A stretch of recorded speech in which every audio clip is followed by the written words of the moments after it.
Satu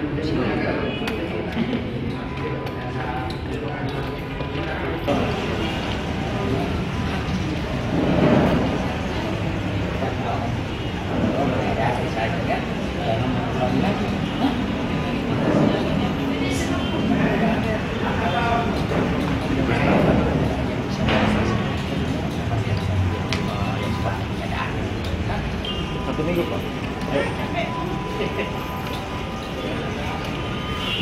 Kenapa tidak jadi? Sudah nih. Kan itu hak prerogatif jaksa untuk menuntut 17 tahun.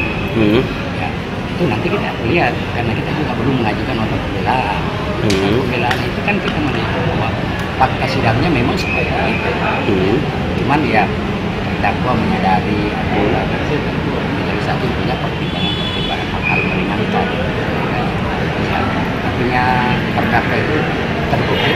Cuman ya kita lihat tinggi rendahnya hukumannya tergantung dari bagaimana pendapatnya majelis hakim.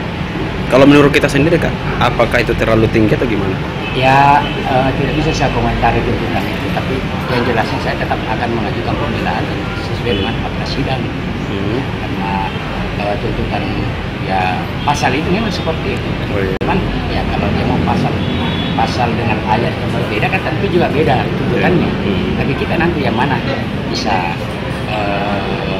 meringankan terdakwa. Tapi bukan melepaskan hukum, tetapi harus bertanggung jawabkan perbuatannya.